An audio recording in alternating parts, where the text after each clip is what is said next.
Siguro mga 6 months, no? Simula nang pumasok ako sa community na to. At may mga nauna ng mga vloggers, di ba? Yung mga talagang pumasok dito sa community na to, sa Tekram community, nung nagkaroon ng issue. Di ba? And it's more than 6 months. No? Nasa ganun, nasa 6 months na. Simula nung sagutan kami, nakipagtalo kami doon sa mga taong gustong sirain si Ramil or ang Tekram community or ang Tekram, diba? Dahil sa nangyari kay Dave at saka kay Ramil. And most of us, marami sa amin yung nakisimpatya kay Tekram dahil yun yung nakikita namin tama. And yung sinasabi kong kami is yung mga bigla na lang sumulpot, diba? Biglang sumulpot. And kilala nyo kung sino yon, and I'm one of those na biglang sumulpot. And sa pagsulpot namin na yon, kaya kami sumulpot sa Tekram community because of that issue. And as we can observe now, di ba, dahil sa pagiging mapagkumbaba ng Manalastas family, despite of all the issues, di ba, na binato against them, nakuha pa rin nilang magpakumbaba at patawarin yung mga taong sa tingin nila kailangan ng kapatawaran at medyo nalihis lang ng hindi maganda dahil na rin sa impluensya ng mga taong may sariling agenda. So, we've seen a lot of this and it was settled, naging okay.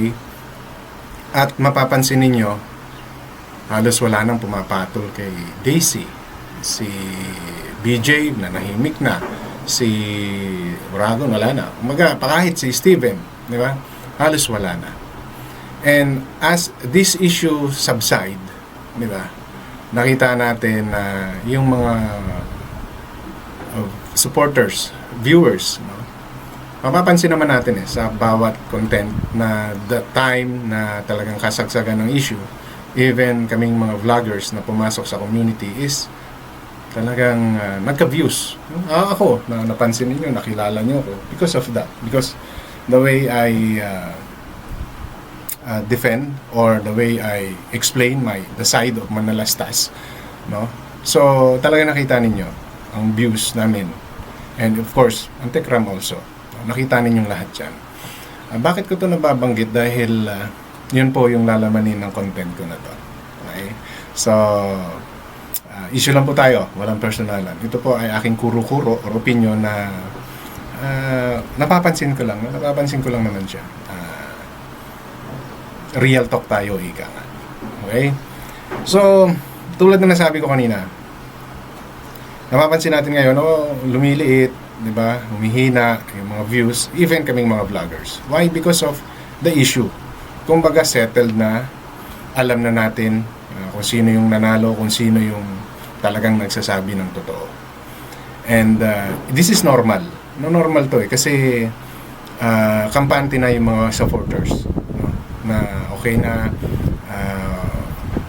si Tekram yung talagang lumalabas na totoo yung mga sinasabi, di ba? So ang tendency ngayon ng mga viewers is maglaylo na, no?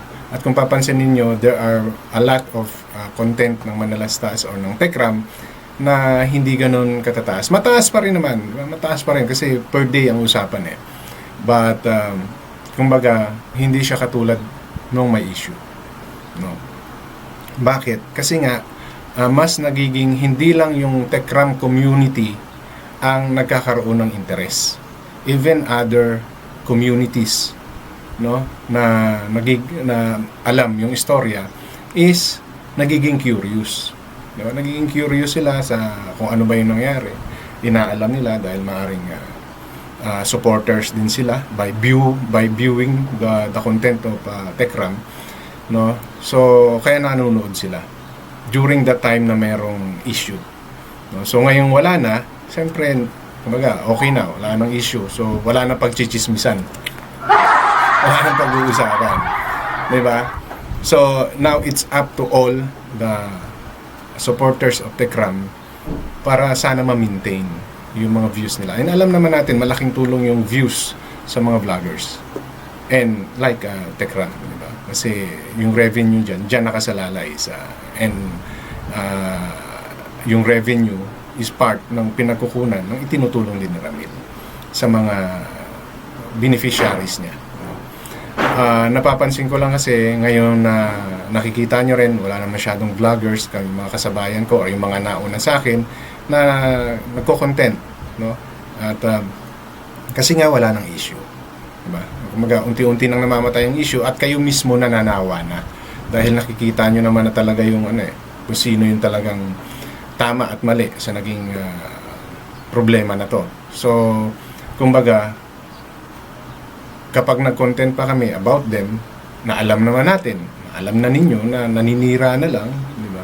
Na wala ng bearing yung mga sinasabi, so hindi na rin kayo nanonood.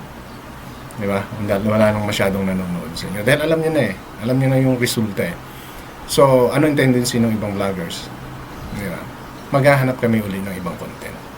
But it doesn't mean na kinalimutan na namin yung community na to. No? Yung iba, maglilaylo yan, maaaring magpo-focus sa ibang pwede nilang gawin, or yung iba na may iba pang pwedeng i-content, doon naman sila.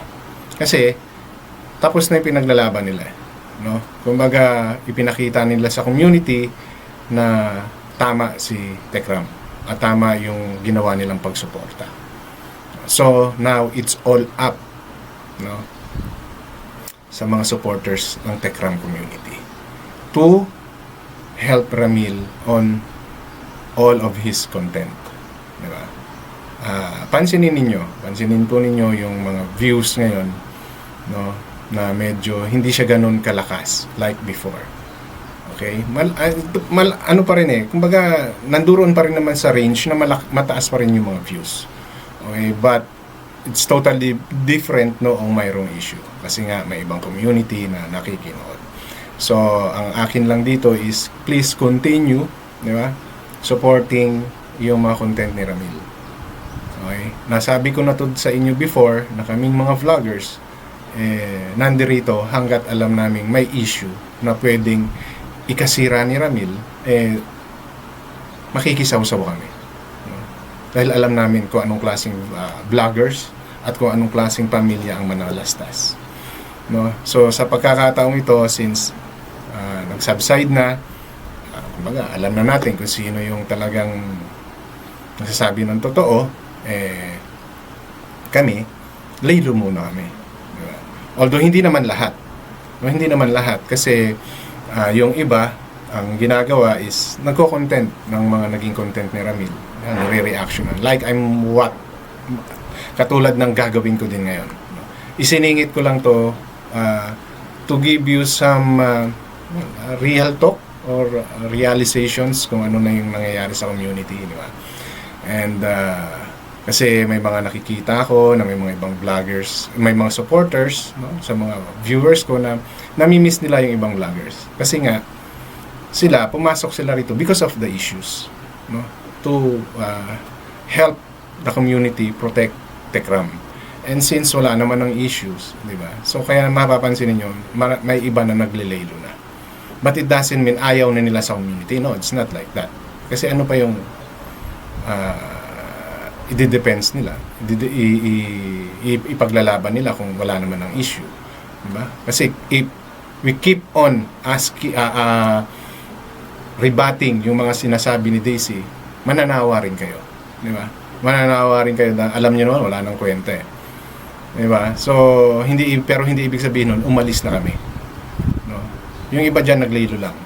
If ever na mayroong issue na pwedeng ikasira ng Tekram, maglalabasan uli yan mga yan.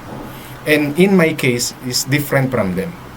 Yeah, different from them. Because beside from niya, special yung community sa akin, ang Tekram, alam nyo naman, may Jumia. Ito, may Jumia. So, kung maglaylo man ako, it's on the issue. Sa issue lang ako maglaylo, but kung ano yung meron na buo, no, itong aking channel together with sa Jumia supporters, tuloy-tuloy po yun. No? Hindi po ako titigil. Andirito pa rin po ako. But most of the time, siguro, it's about the Jumia and reactions on the content of Tekram.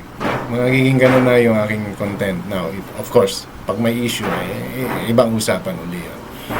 Okay, so sa akin, I'm speaking of myself, is totally different. So, I'll be staying, dahil alam nyo naman, yung reason. Naamin ko na sa inyo, no? So, yung sa akin lang kasi yun yung napansin ko. Because of some of the viewers na namimiss yung ibang mga vloggers. Yeah, na talagang nakipagbakbakan, nakipagmurahan, nakipagbalahuraan doon sa mga kumalaban kanila sa Tekram. No? Tulad po ng sinasabi ko, ganun po ang mga katulad naming mga kumbaga content creator, reactionist, sabi nga nila, no, na nakasupport doon sa kung ano yung totoo.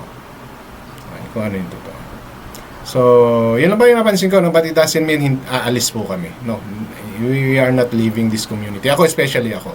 No, because I saw in this community yung talagang pagiging devoted, hindi lang ni Tekram, ng buong pamilya, ng Manalastas, on helping our unfortunate kababayan. So, yung support nyo po yung kailangan ngayon. Kumbaga sa ngayon, kayo ang aasahan ng Tekram, no, para sa kanilang mga content. So, continue watching their content, no? Share it with others, no? Recommend it with the other community, no? Para mas maging makilala, no? Makita kung anong klaseng charity vloggers ang Tekram, no? This is your time na kayo naman, no? Kayo naman ang maging defender ni Tekram by sharing, helping, spreading, no?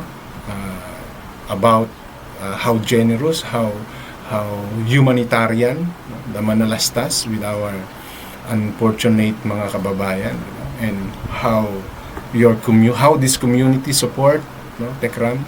Okay, and speaking of that support, nakakatuwa po itong isang generous sponsor ng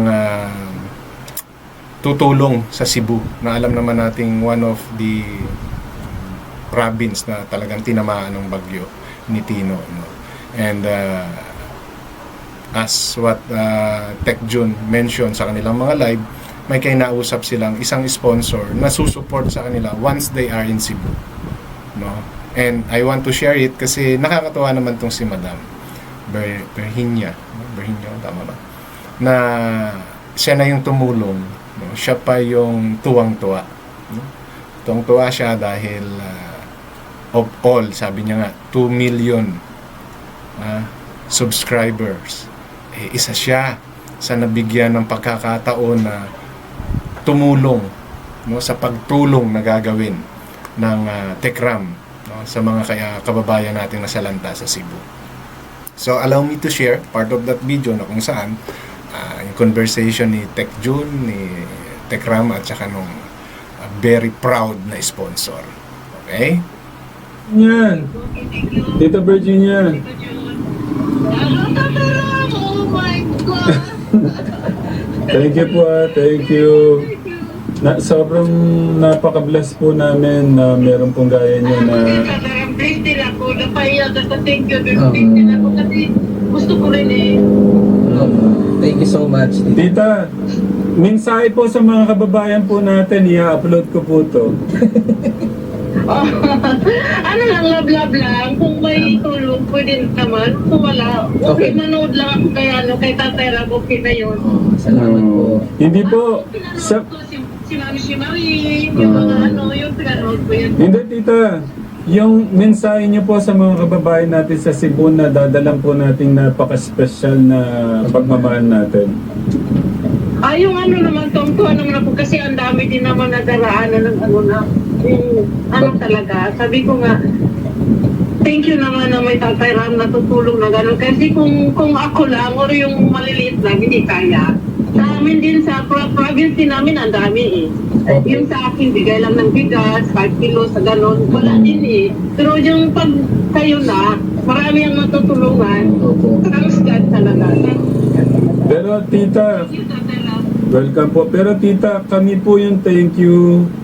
Isa po kayo doon. Ako na, sa 2 million followers, ako ang napili. Opo. Thank you po. Ako talaga. Isa po kayo doon at saka ng mga katekram natin. Ito po yung sama-sama po natin pagmamahal, na pagpapabot ng pagmamahal. Alam ko, every live nanonood ako. Ano lang ako, yung So kita niyo naman kung gaano ka-proud, no, si Ma'am Virginia, no, na siya ay napili among those 2 million viewers. No, mas siya pa yung natuwa, no, despite na siya yung tumutulong, di ba? Kasi malaking bagay talaga yun na pagdating nila Tekram doon sa Cebu, dahil totally wala silang idea. Then may ganun pang sakuna, di ba? So yung taong pwede nilang puntahan agad pagdating nila doon is malaking tulong yun. No? Yung sasakyan, transportation, saan sila mag-stay, staging area nila. Kasi natapos na yung obligasyon ng mga nagbigay. Diba? Yung mga nag-share ng blessings nila. So ngayon, mas malaking factor yung gagawin nila eh. Diba? No? Dahil sila yung mag-iisip kung ano yung kakailanganin. Katulad niya, nabanggit dito sa live na to, mag-i-scout sila kung ano ba talaga yung unang-unang kailangan ng mga taong madadatnan nila doon.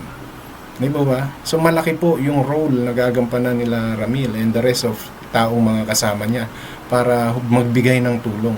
Very challenging po yun. No?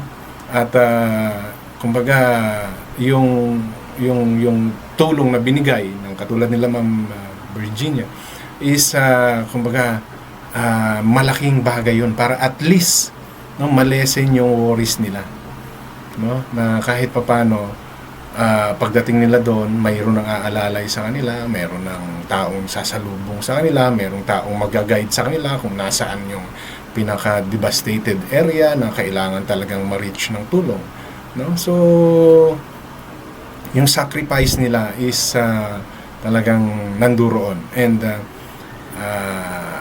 yung mga katulad ni Ma'am Virginia and the rest, no, sila po yung talagang dapat pasalamatan. Pero ang nangyayari dito, parang very flattered, no, si Madam na siya ay makatulong kasama ang Tekram. Diba? So ito po yung isa sa hinahangaan ko. Although for sure, no, yung ibang mga into this charity, no, yung mga tumutulong sa mga kababayan natin, especially yung nangyari sa Cebu, may ganito rin, no? May mga ganito ring mga layunin, no? May mga ganito ring taong tumutulong. Okay? Pero ako kasi dito ko nakita yung hinahanap ko na transparency and protections, no?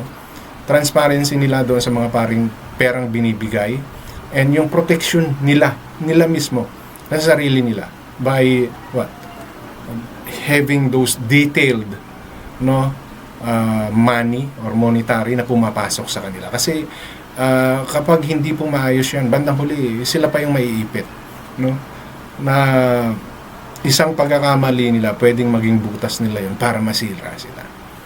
Okay, so yun po yung nagustuhan ko. Most of all is yung tulong-tulong sila, manalastas, buong manalastas, even their mga asawa, no, nakasupport kay Ramil. Kaya natutuwa ako sa community na to. I really admire, no, yung may-ari ng community, no, hindi dahil sa kung ano pa man, kasi yun totoo yun yung totoo, no. Although this is the third community na pinasok ko, pero nanonood pa rin po ako ng ibang mga nagcha-charity vlogger, no.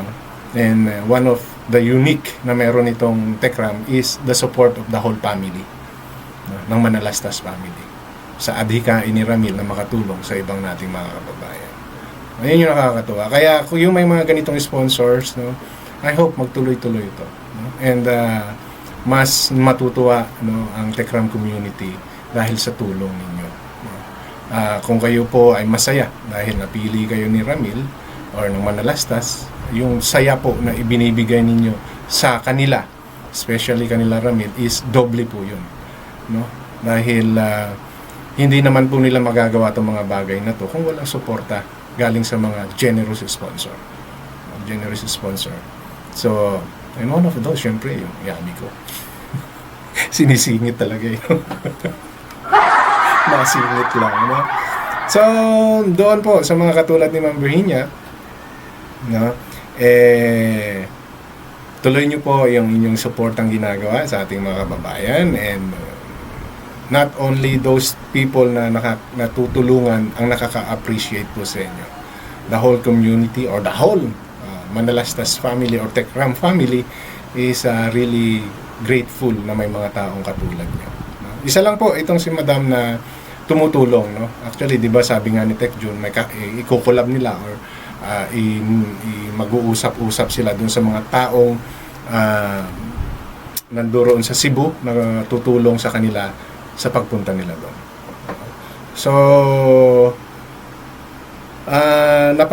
kumbaga maganda itong naisip ng Manalastas or ng Tekram na magkaroon ng fundraising para itulong sa ating mga kababayan. So, to all of you, no, katulad na sinabi ko, ngayon na nag-subside na yung issue, yung support po ninyo sa panunood ng mga content ni Ramil is pinakamalaking tulong nyo po yun. No? Huwag nyo pong iisipin na dahil wala kayong naiambag, hindi kayo nakakatulong. Yung panunood nyo po sa mga content nila, no, ay malaking bagay po yun. Malaking bagay po yun. Hindi man kayo nakakapagbigay katulad ng iba, no? Hindi man tayo nakakapagbigay, yung panunood, no, pag-support, pag-recommend sa mga content nila, malaking bagay po yun. Malaking bagay po yun. So, ngayon pong babalik uli, no, sa mga kamay ninyong mga supporters ang channel ni Tekram. No.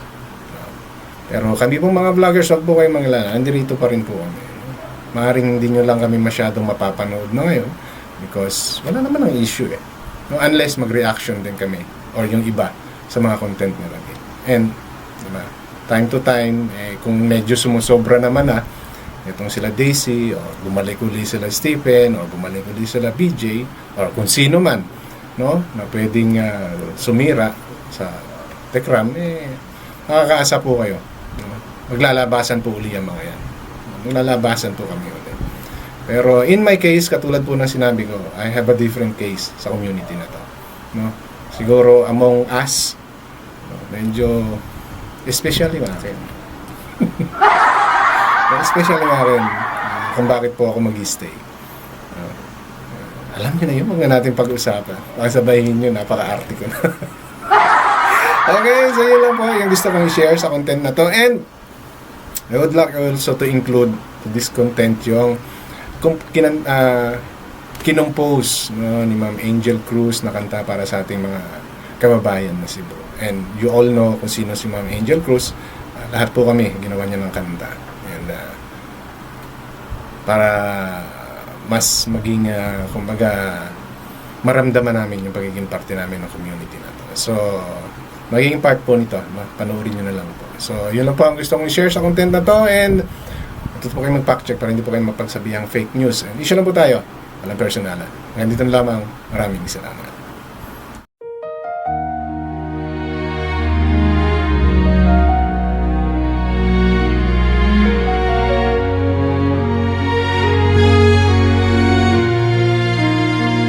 Bumuhos ang langit, luha ng paligid, ang ilog ay galit, winasak ang daigdig. Mga sigaw sa dilim, wala nang marinig, pati ang ina, yakap ang kanyang mga anak sa hangin. Ang mga kamay naghanap ng pag-asa sa gitna ng unos, may liwanag na sumisilip na. Bangon Cebu,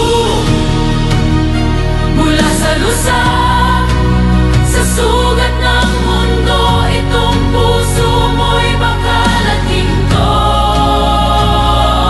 Bangon Cebu, huwag kang susuko, itaguyod mo ang pangarap mong totoo. Bangon Cebu, mula sa lusak, sa sugat ng mundo, itong puso mo'y bakal at ginto. Bangon Cebu, huwag kang susuko, itaguyod mo ang pangarap mong totoo. Bangon Cebu, mula sa lusak, sa sugat ng mundo, itong puso mo'y bakal at ginto. Bangon Cebu, huwag kang susuko, itaguyod mo ang pangarap mong totoo. Bangon Cebu,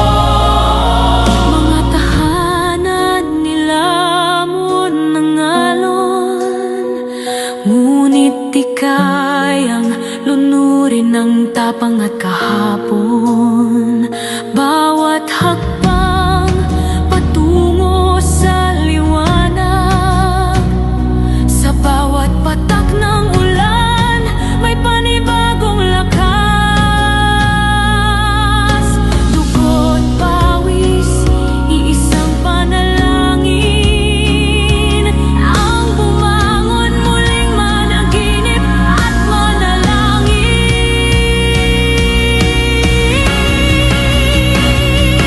Bangon Cebu, mula sa lusak, sa sugat ng mundo, itong puso mo'y bakal at ginto. Bangon Cebu, huwag kang susuko, itaguyod mo ang pangarap mong totoo. Naririnig ko ang tinig ng bayan. Hindi kami mawawala, kami lalaban. Maging alon man ang humadlang sa puso ng Cebu, apoy ang ilaw. Bangon Cebu, lupang sinira, muling sisila.